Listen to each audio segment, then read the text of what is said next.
ব্যান্ডেল এই নামটার সাথেই মিশে আছে অনেক ইতিহাস, বৈচিত্র্যতা, ধর্ম এবং সাহিত্য।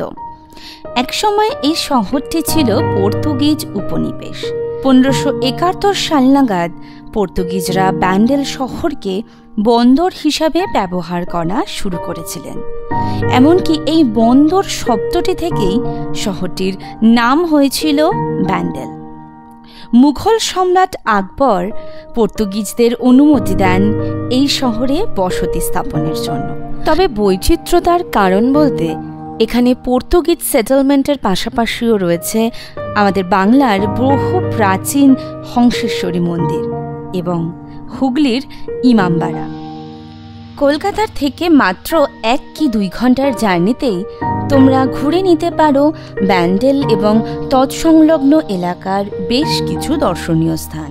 আর এই সবকটা জায়গার নিজেদের মধ্যে দূরত্ব খুব একটা বেশি না হওয়ার কারণে একদিনেই তোমরা ঘুরে দেখতে পারো লাহিড়ী বাবার আশ্রম, গায়ত্রী দেবীর আশ্রম, শরৎচন্দ্র চট্টোপাধ্যায়ের পৈতৃক ভিটে, হংসেশ্বরী মন্দির, ব্যান্ডেল চার্চ এবং ইমামবাড়া। ট্রেনে করে কিংবা গাড়িতে, উইকেন্ডে কিংবা কোনো ছুটিতে এই ছোট্ট ট্রিপটা তোমাদের দৈনন্দিন জীবনের একঘেয়েমিকে একদম ভুলিয়ে দিতে পারে, এই গ্যারান্টি কিন্তু আমি নিচ্ছি। কলকাতার থেকে কি করে আসবে, এই ট্রিপটা কি করে প্ল্যান করবে, এই সব ইনফরমেশন থাকছে এই ভিডিওতে। তবে হ্যাঁ, ব্যান্ডেলের এই ট্রিপটাকে আমি 2টো এপিসোডে ভাগ করব। প্রথম এপিসোডে আমরা কভার করব লাহিড়ী বাবার আশ্রম, গায়ত্রী দেবীর আশ্রম এবং শরৎচন্দ্র চট্টোপাধ্যায়ের পৈতৃক ভিটে, এবং পরবর্তী এপিসোডে আসছে হংসেশ্বরী মন্দির, ব্যান্ডেল চার্চ এবং ইমামবাড়া। আর সাথে তো রয়েছে এই সব জায়গার কমপ্লিট ইনফরমেশন এবং ট্রিপ প্ল্যান। তো চলো আর দেরি না করে ভিডিওটা শুরু করি। Hello family, welcome back to my channel Food Tour with Tantra. Welcome to another exciting video. আজকের ডেস্টিনেশন একদমই আলাদা, একদমই ডিফারেন্ট। আজ চলে এসেছি ব্যান্ডেলের লাহিড়ী বাবার আশ্রমে তোমাদেরকে একটা সুন্দর কন্টেন্ট দেওয়ার জন্য, একটা সুন্দর ভিডিও তোমাদেরকে প্রেজেন্ট করবার জন্য। এই আশ্রম খোলার টাইমিং, আশ্রমের ভোগ কিভাবে তোমরা পাবে, এই আশ্রমে থাকার বন্দোবস্ত আছে কি না, সব ইনফরমেশন এই ভিডিওতে আমি তোমাদের জন্য রাখছি। তাই পুরো ভিডিওটা দেখতে থাকো, সাথে থাকো, পাশে থাকো। আর হ্যাঁ, আজকে যারা প্রথমবার এসেছে আমার চ্যানেলে, যদি কন্টেন্টটা ভালো লেগে থাকে আর তোমাদের মনে যদি একটু জায়গা করে নিতে পারি, তো please do like, comment, share and subscribe the channel. Bidhannagar station থেকে 8:14 কাঠুয়া লোকাল ধরে আমি পৌঁছে গেলাম ব্যান্ডেল স্টেশন। ব্যান্ডেল স্টেশনটাই বেছে নিলাম কারণ এখান থেকেই সমস্ত স্পট ঘুরে দেখতে সুবিধা হয়। তোমরা ট্রেনে করে আসলে শিয়ালদা বা হাওড়া থেকে ব্যান্ডেল পর্যন্ত পেয়ে যাবে অনেক ট্রেন, যেমন Katwa local, Bandel local, Bardhaman local, এছাড়াও আরও অনেক। আর বাই রোড আসতে চাইলে কলকাতা থেকে দিল্লি রোড ধরে খুব সহজেই পৌঁছে যেতে পারো ব্যান্ডেল। আজ আমরা সবাই মিলে ঘুরতে যাচ্ছি, অনেক 1 2 3 4 5 6 7 8 9 জন যাচ্ছি ঘুরতে। বাবার জেঠু হয়েছে, ওরা আজকের ম্যানেজার। হননি এগিয়ে যাচ্ছিলে? হ্যাঁ, তোমাদের জেঠু বলছে সর্দার, এই জেঠু তোমাদের সর্দার বলছে তোমাদের দুজনকে। আমাদের ট্রেন 7 নম্বরে দিয়েছিল, আমরা এখান থেকেই এক হয়ে এইদিকে বাইরের দিকে যাচ্ছি অটো ধরবার জন্য। স্টেশনের বাইরে এখান থেকে সব অটো পাওয়া যাবে। দেখি অটো ভাড়া কত নেয়। 20 টাকা করে ভাড়া। কজন আছে? আমরা 9 জন আছি। 2টো রাইড করতে হবে 240 টাকা। 2টো গাড়ি ফিক্সড করা হলো, 2টো গাড়ি।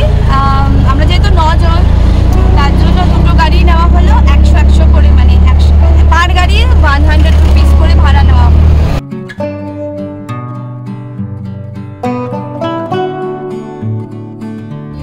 যেদিকে তাকাচ্ছি সেদিকে বাগান, খুব সুন্দর জায়গাটা, একদম চারদিকে শুধু গাছপালা ভর্তি।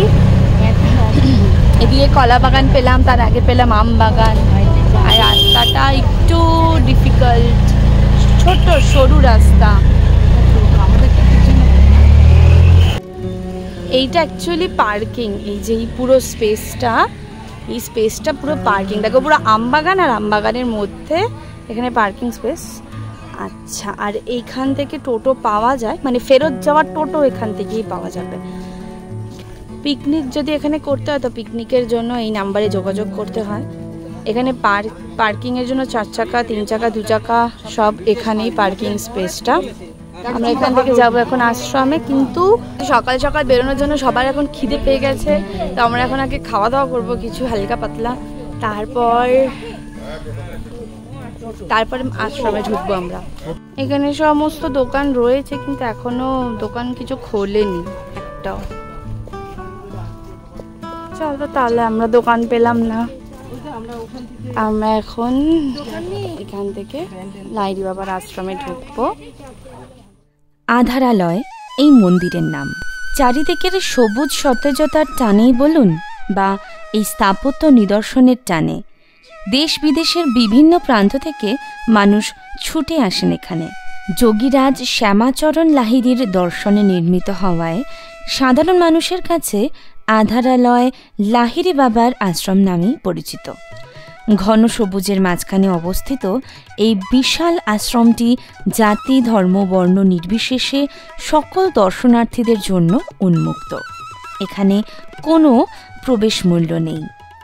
আশ্রমের মধ্যে প্রধান মন্দিরটি ছাড়াও রয়েছে আরও অনেক মন্দির। তাদের পাশাপাশি খ্রিস্টান এবং ইসলাম ধর্মের প্রতি সমান শ্রদ্ধা জ্ঞাপনের জন্য আলাদা প্রার্থনা স্থানও রয়েছে। মন্দির খোলা থাকে সকাল 10টা থেকে 12টা এবং বিকাল 4টে থেকে সন্ধ্যে 6টা। এখানে মন্দিরের প্রবেশের পোশাক বিধি বলে এখানে একটা হোর্ডিং রয়েছে। মন্দিরে দর্শনার্থীদের মার্জিত পোশাকে প্রবেশ করতে হবে। পুরুষদের জন্য বারমুন্ডা, হাফ প্যান্ট এগুলো আর কি বন্ধ।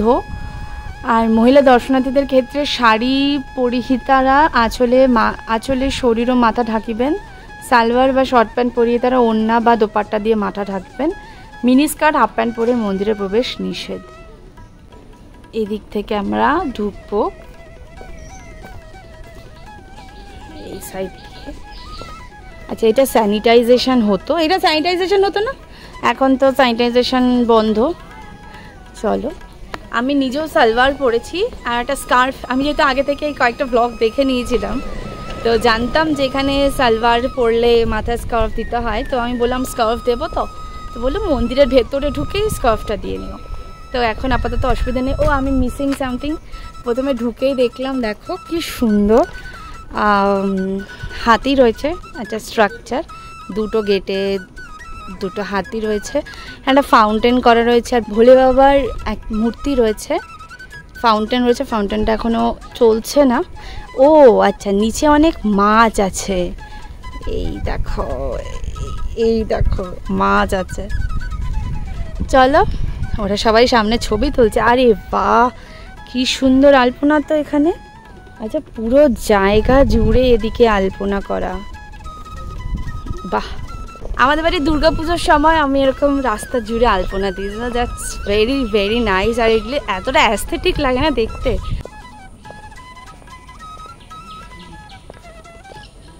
চারদিকটা একদম শান্ত। দেখো এদিকে পাখির ডাক শোনা যাচ্ছে ওই সাইড থেকে। গোলাপের গাছ হয়ে রয়েছে, গোলাপ ফুল হয়ে রয়েছে। গার্ডেনটাকে ভালো মতন মেনটেন করা হয় এখানে। এটা কি? এটা প্রথমবার দেখলাম। এটা কি? টার্কি?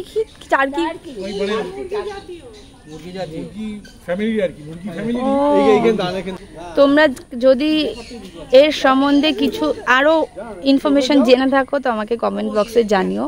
খুব সুন্দর দেখতে, প্রথমবার দেখলাম। আরো টেরি রীতিমতন দেখছে। একটা স্ট্রাকচার করা, মা দুর্গাকে চতুর্দোলায় নিয়ে যাচ্ছে। খুব সুন্দর স্ট্রাকচারটা। আমার তো বারবার চোখ যাচ্ছে এর কাছে। একদম সামনেই বসে আছে। আর ভেতরে ওই দিকে আরো কয়েকজন রয়েছে, একবার দেখে আসি। এই দেখো, এইদিকে অনেক পাখি রয়েছে,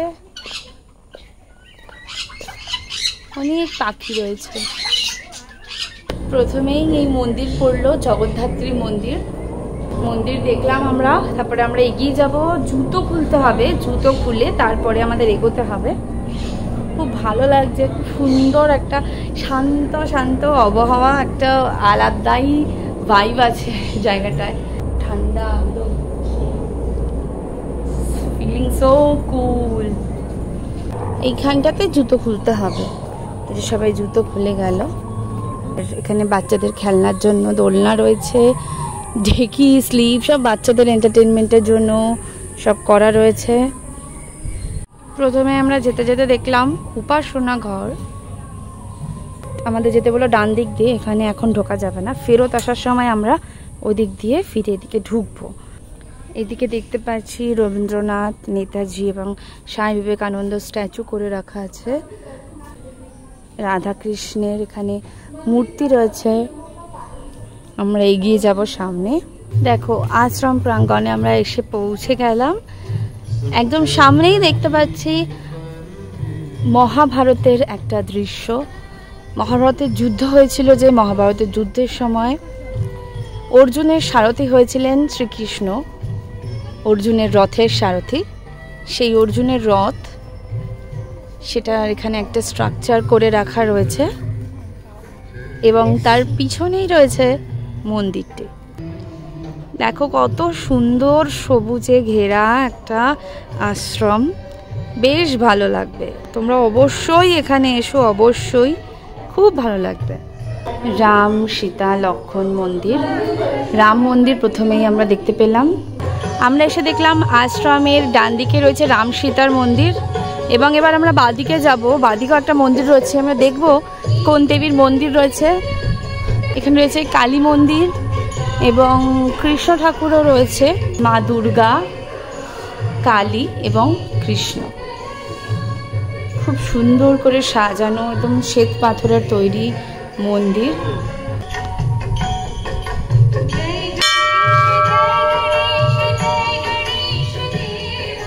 এই পুকুরের ওপরেই কিন্তু এই পুরো আশ্রমটা তৈরি। আর এই দেখো চারধারে কি সুন্দর পদ্ম ফুল ফুটে রয়েছে। এটা ফাউন্টেন অ্যাকচুয়ালি, বাট এখানে এটা চলছে না। এখানে ঢোকার সময় জল রাখা আছে, পা ধুয়ে সবাই ভেতরে ঢুকছে। আর অবশ্যই কিন্তু এখানে সবাই মাথায় কাপড় দিয়েই ঢুকছে। এই দেখো এখানে লেখা রয়েছে মন্দিরে মোবাইল বন্ধ রাখিবেন। তো মোবাইল নিয়ে আমি ঢুকতে পারবো না, এর বেশি মন্দিরে আমি ক্যামেরাটা নিয়ে ঢুকতে পারছি না, মানে ফোন নিয়ে ঢুকতে পারবো না। তার জন্য আমি এই অবধি এখন দেখাতে পারছি তোমাদেরকে। আমি মন্দির থেকে ঘুরে আসি, দেখে এসে বলছি তোমাদের যে আমি কি দেখলাম ভেতরে এবং আমার কেমন এক্সপিরিয়েন্স হলো। মন্দিরের এই অংশটায়, মানে এই অংশটায় তোমরা দেখতে পাবে সরস্বতী মায়ের মন্দির। বাবাজি মহারাজের মূর্তি রয়েছে একদম মিডিলে। একদম নিচে যদি যাও, এখান থেকে সিঁড়ি দিয়ে নিচে নামলে লাহিড়ী বাবার এক মূর্তি রয়েছে। নিচটা তো ভীষণ সুন্দর, চারদিকে শুধু যোগ মুদ্রার স্ট্রাকচার করা রয়েছে দেওয়ালে। আর যদি তুমি এই সাইডে যাও, জগন্নাথ দেবের, জগন্নাথ বলরাম সুভদ্রার মূর্তি এবং ওইদিকে রয়েছে একদম এই কর্নারে রয়েছে আমাদের ব্রহ্মা বিষ্ণু মহেশ্বরের মূর্তি। তো এই ভেতরে তাই দেখলাম। একটা খুব অদ্ভুত জিনিস কি জানো, এখানে সর্বধর্ম সমন্বয় একটা দেখতে পেলাম।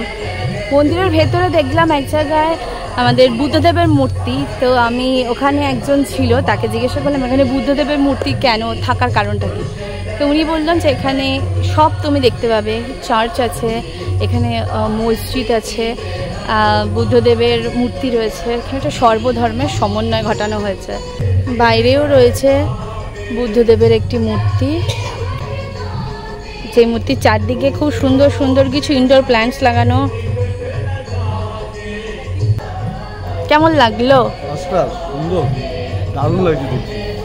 এখানে থাকাও যায় এক রাত্রি। আপনারা যদি একটু দূর থেকে আসেন তো এখানে থাকতেও পারেন। 1200 টাকা মতন লাগে ভাড়া। আর স্বামী স্ত্রী এবং 12 বছরের নিচে বাচ্চাদের জন্য 3 জন অ্যাকোমোডেশন। বাকি সব মন্দির ঘুরতে ঘুরতে এক ফাঁকে বলে দিই ভোগের টাইমিংটা। এখানে 11টার থেকে 1টা অবধি ভোগ বিতরণ করা হয়। তবে আগে এসেই কুপনটা কেটে নিও। কুপন নিতে লাগে 80 টাকা মাথা পিছু। আমরা যেদিন গেছিলাম সেদিন কুপন উপাসনা ঘর থেকে দেওয়া হচ্ছিল, তোমরা ওখানে গিয়ে একবার জিজ্ঞাসা করে নিও। আজ লিস্টে আছে অনেক জায়গা ঘুরে দেখবার, তাই আমরা আর এখানে অপেক্ষা করলাম না, বাকি জায়গাগুলোর উদ্দেশ্যে রওনা দিলাম। তবে তার আগে চলো বাইরে বেরিয়ে দেখি কিছু চা আর জলখাবার পাওয়া যায় কিনা।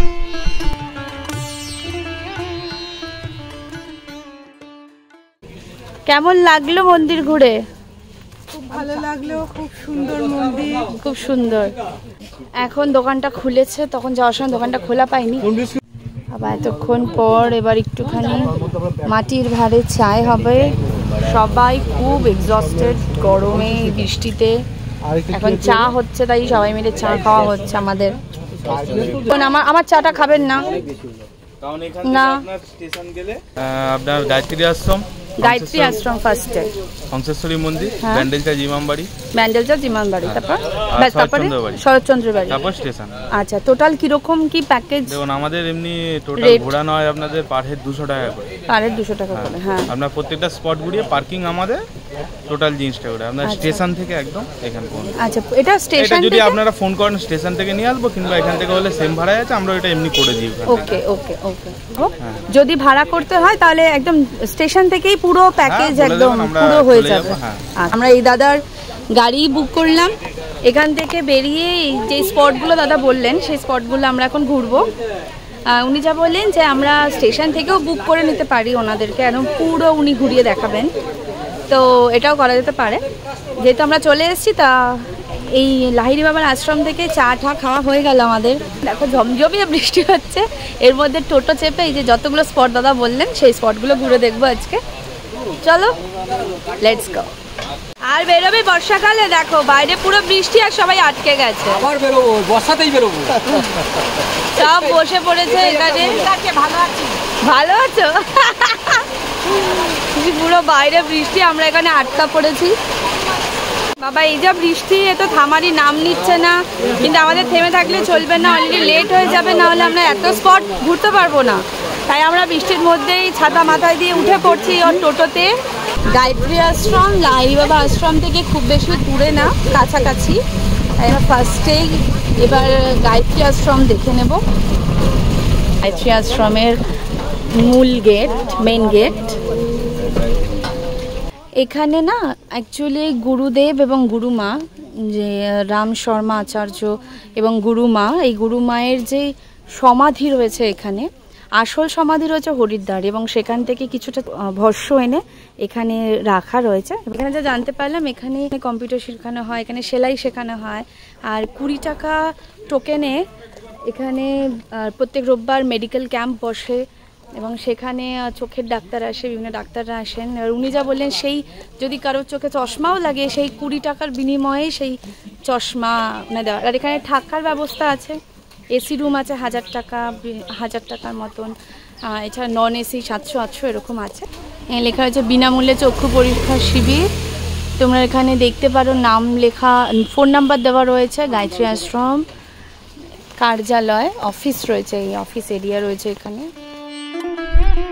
এই আশ্রমের মূল শাখা রয়েছে হরিদ্বারে, যার নাম শান্তিকুঞ্জ। চারধারে সবুজে ঢাকা, এ যেন এক শান্তির নিকেতন। তোমরা এখানে দেখতে পাবে বহু দেবদেবীর মূর্তি, গণেশজি, রাধাকৃষ্ণ, মহাকাল ভৈরবেরও রয়েছে একটি বড় মূর্তি। এছাড়া রয়েছে 12 জ্যোতির্লিঙ্গ। মন্দিরের পিছনেই রয়েছে গোশালা। আরও এগিয়ে গেলে দেখতে পাবে ঋষি মুনিদের মূর্তি, সাথে গুরুদেব, গুরুমা এবং গায়ত্রী দেবীর মূর্তি।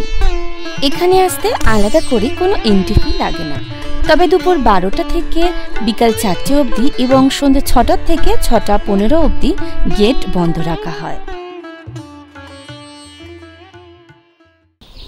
তো চলো, আমাদের দেখা কমপ্লিট গায়ত্রী দেবীর আশ্রম। এবার আমরা বেরিয়ে যাব নেক্সট জায়গা, নেক্সট ডেস্টিনেশনের উদ্দেশ্যে। চলো। বেশিরভাগ মানুষই লাহিড়ী বাবার আশ্রম দেখেই শুধু ফিরে যান। অনেকেই জানেন না তার পাশেই রয়েছে আরও 2টো দর্শনীয় স্থান, গায়ত্রী দেবীর আশ্রম এবং শরৎচন্দ্র চট্টোপাধ্যায়ের পৈতৃক ভিটে। ছোটবেলায় পড়েছিলাম শরৎচন্দ্র চট্টোপাধ্যায় জন্মগ্রহণ করেছিলেন 15ই সেপ্টেম্বর 1876 সালের হুগলি জেলার দেবনন্দপুর গ্রামে। আজ আমি এবং আপনারা সবাই সেই স্থানটি দেখতে যাচ্ছি। খুব একটা বেশি দূরত্ব না, গায়ত্রী দেবীর আশ্রম থেকে প্রায় 3 কিলোমিটার মতন এবং সময় লাগবে 9 থেকে 10 মিনিট।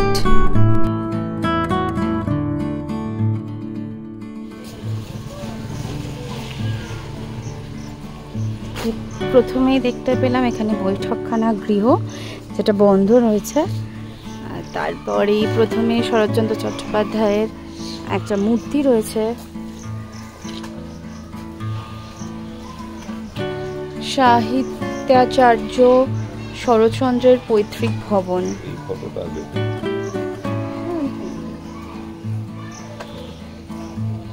দেবানন্দপুর, জায়গাটার নাম দেবানন্দপুর, হুগলি। আমি আগে একটা ভিডিও বানিয়েছিলাম সমতা গ্রামে, শরৎচন্দ্র চট্টোপাধ্যায়ের ভিটে বাড়িতে। ওই ভিডিওটা দেখো, আই থিঙ্ক তোমাদের ভালো লাগবে। আমি এখানে আই বাটনে লিঙ্কটা দিয়ে দেব। ওখানে শরৎচন্দ্র চট্টোপাধ্যায় ওই বাড়িটা উনি বানিয়েছিলেন এবং উনি স্ত্রীর সঙ্গে ওই বাড়িতে থাকতেন। আর এটা হলো যেখানে এসছি আমরা দেখতে, সেটা হলো শরৎচন্দ্র চট্টোপাধ্যায়ের পৈতৃক ভিটে। উনি এখানেই জন্মগ্রহণ করেছিলেন, এটা উনি পৈতৃক ভিটে।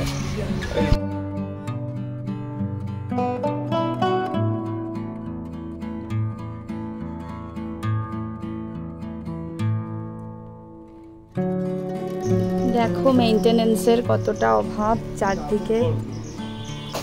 আগে আমার পারমাদানের ভিডিওটা তো তোমরা দেখতে পাবে। বিভূতিভূষণ বন্দ্যোপাধ্যায়ের যে বাড়ি, সেই বাড়ির যে কি অবস্থা, এবং এই বাড়িটারও খুব বেশি যে খুব ভালো অবস্থায় আছে সেটা আমি বলবো না। আমাদের পশ্চিমবঙ্গ সরকার যে কবে এই জায়গাগুলোকে একটু সংরক্ষণ করবে, এই জায়গাগুলোকে হয়তো একটু বাঁচিয়ে রাখাটা দরকার সরকারের, কারণ তাদের অনেক অনেক অবদান আমাদের সাহিত্যে। দেখো তোমরা দেখতে পাবে চারদিকের অবস্থাটা, কোনো মেনটেনেন্স নেই, গাছগাছালি ভর্তি।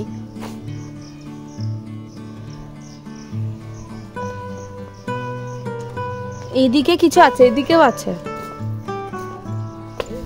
আসবে? এদিক দিকে বেরানোর জায়গা, আমার তো ঢুকতেই ভয় লাগছে। আসো দেখি। হ্যাঁ, এই দিক থেকে আই গেস বাবা, ওখান থেকে প্রচন্ড পিছলা, পড়ে ঠরে গেলে অবস্থা খারাপ হয়ে যাবে। এদিক দিয়ে না বেরোনোটাই ভালো। আমরা ওদিক দিয়ে যাই, এমন অবস্থা যে আমাদের যেতে ভয় পেলাম। তবে হ্যাঁ, আমরা সমতা গ্রামে যে ভিডিওটা বানিয়েছিলাম ওইখানে, ওই বাড়িতে শরৎচন্দ্র চট্টোপাধ্যায় ওই বাড়িটা খুব মেনটেন্ড এবং সবাই ওখানে যায়, অনেক লোক, অনেক ট্যুরিস্ট যায়। আই থিঙ্ক এই জায়গাটাকেও যদি একটু সুন্দর করে মেনটেন করা হতো তাহলে হয়তো অনেক লোকজন আসতো। ওই জায়গাটা ওই বাড়িটা সত্যি খুব ভালো করে মেনটেন করা। পারলে আমার এই দুটো ভিডিও দেখে নিও, অনেক কিছু রিলেট করতে পারবে। আমাদের নেক্সট ডেস্টিনেশন হংসেশ্বরী মন্দির। এখান থেকে কতক্ষণ লাগবে? 8 ঘন্টা 20 মিনিট। আরে বাবা, এখান থেকে তাহলে আমরা লং জার্নি আমাদের আছে, 20 মিনিট 8 ঘন্টার জার্নি। ও বোধহয় ফুচকাই খাচ্ছে। 5 পিস 10 টাকা। এটা ঘুগনিটাও ছিল গরম, আমার পুরো মাথা থেকে পা অব্দি গরম হয়ে গেছে। কেমন? ভালো।